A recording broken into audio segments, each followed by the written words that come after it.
You will marry this person. This is not a prediction. This is not a guess. This is what God has written for you. The angels have seen it in the divine records. Your name and their name written together in the book of marriages that was sealed before you were born. You will stand before witnesses. You will speak vows. You will join your life with theirs in sacred union. This is your destiny. But first you must understand that this marriage is not just about love or companionship or building a life together. This marriage is a divine assignment, a spiritual journey, a tool that God will use to transform both of you into who you are truly meant to be. Let me tell you what the angels want you to understand before this marriage happens. Let me prepare your heart for what is coming, so that when it arrives, you will recognize it as a blessing, not a burden. First, you must understand that this person is not perfect. They are not your savior.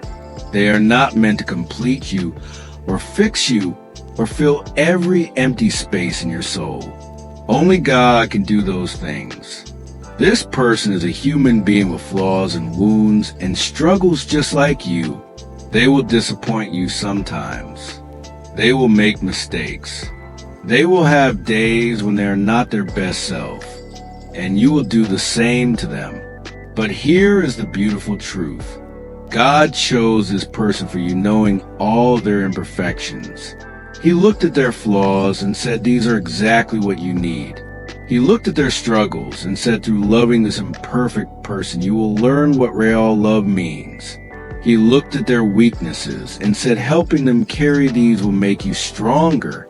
Their imperfections are not obstacles to your happiness. They are opportunities for your growth. So when you marry them, do not go in expecting perfection. Go in expecting growth, expecting lessons, expecting to be stretched and challenged and refined. You must understand that marriage will reveal parts of yourself that you have never seen before. When you live with someone, when you share space and time and resources and decisions with another person, things come to surface. Selfishness you did not know you had. Impatience you thought you had overcome. Control issues you were not aware of. Triggers from your past that suddenly activate. Marriage is a mirror. It shows you who you really are, not who you think you are or who you pretend to be in public. And this can be uncomfortable. This can be painful. This can make you want to run. But you must understand that this revelation is actually mercy from God.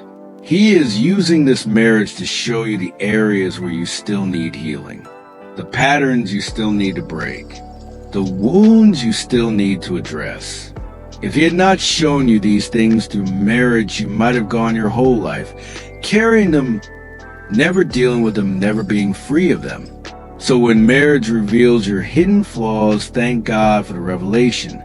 Do not run from it. Do not blame your spouse for making you see what was always there. Instead, use this awareness to do the work, to pray, to seek help, to grow. You must understand that this marriage will require sacrifice, not the unhealthy kind where you lose yourself or become a doormat, but the healthy kind where you learn to put someone else's needs alongside your own, where you learn that love is not just a feeling, but a choice you make daily even when you do not feel like it, where you discover that building something together means sometimes letting go of what you wanted individually. This sacrifice is not loss. This sacrifice is investment. You are pouring yourself into something bigger than yourself, and what you will receive in return is greater than what you gave up. You must understand that this person will trigger you. They will say things that remind you of wounds from your past. They will do things that activate your fears. They will push buttons you did not know you had.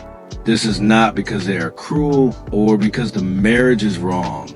This is because God is using this relationship to bring buried pain to the surface, so it can finally be healed. When this happens, when you find yourself having a reaction that seems bigger than the situation warrants, do not attack your spouse. Pause. Pray. Ask God to show you what old wound is being touched. Ask Him to heal it at the root so it stops controlling you.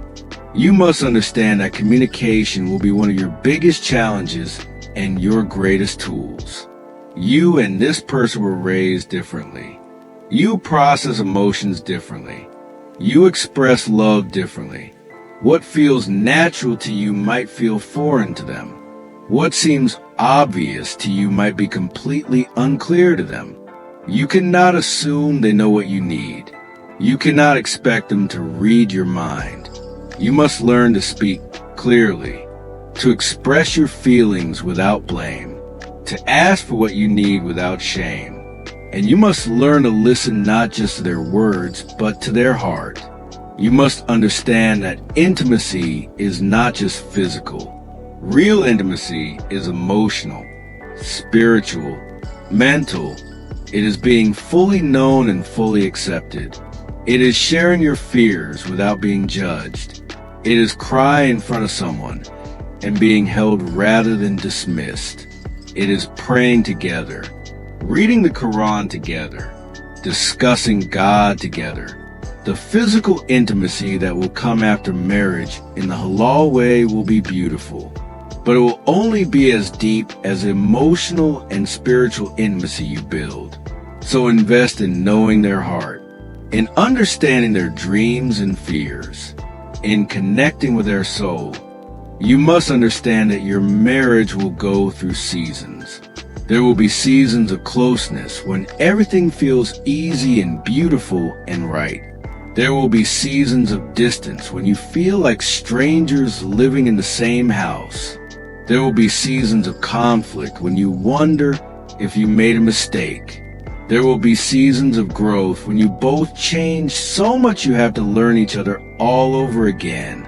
None of these seasons mean the marriage is failing. They are all normal. They are all part of the journey. Do not panic during the hard seasons. Do not take for granted the easy seasons. Learn from all of them. You must understand that this marriage is not just about you and your spouse. It is about the legacy you will build together, the children you might raise who will carry your values into the next generation, the example you will give to other couples who are struggling, the way your home will be a place of peace and faith in a chaotic world, the impact you will have on your community when you serve together. God is marrying you to this person because together you will accomplish things for His kingdom that neither of you could accomplish alone. You must understand that maintaining your individual relationship with God is essential to maintaining your relationship with each other. Your spouse cannot be your only source of spiritual strength. You need your own prayer life, your own connection to the Quran, your own personal conversations with God. When both of you are drawing strength from God independently, you have overflow to give each other. But when you neglect God and expect your spouse to fill that void, you will drain each other dry. So even after marriage, make time to be alone with God. Make time to nurture your own soul. You must understand that forgiveness is not optional in marriage. It is mandatory. You will hurt each other. Sometimes intentionally, sometimes accidentally, sometimes in small ways, sometimes in ways that cut deep. If you do not learn forgive, if you hold on to every offense, if you keep score of every mistake, your marriage will suffocate under the weight of resentment. Forgiveness does not mean accepting abuse or tolerating repeated harmful behavior. It means releasing the right to punish, releasing the desire for revenge, choosing to give grace the way God gives grace to you daily. You must understand that this person is a gift from God, but they are also a test from God, a test of your patience, your kindness, your commitment, your faith. When marriage gets hard, and it will get hard, God is watching to see what you will do. Will you run at the first difficulty? Will you quit when things do not go as planned? Or will you remember your vows? Will you hold on to your faith? Will you do the work required to make this marriage thrive? The test is not meant to break you. The test is meant to prove what you are made of. You must understand that the love you have for this person now will change, and that is good. The intense butterflies and constant excitement of early attraction will fade, but in its place something deeper and richer will grow. A love that is steady, a love that is tested, a love that chooses to stay even when feelings fluctuate, a love that is built on commitment and respect and shared faith. This mature love is the goal. It is what carries marriages through decades. So do not mourn when the initial passion settles. Celebrate when it transforms into something stronger. You will marry this person. The angels have seen it. God has decreed it. But you need to understand these truths first. You need to know that marriage is beautiful, but also hard. That it will grow you, but also challenge you. That it requires work, but gives rewards. That it is a blessing, but also a responsibility. Now that you understand, go into this marriage with eyes wide open, with realistic expectations, with commitment to do the work, with faith that the same God who brought you together will sustain you through everything that comes. And when you stand before witnesses and speak your vows, remember these truths. Remember that you are beginning a journey, not arriving at a destination. And trust that God will be with you every step of the way.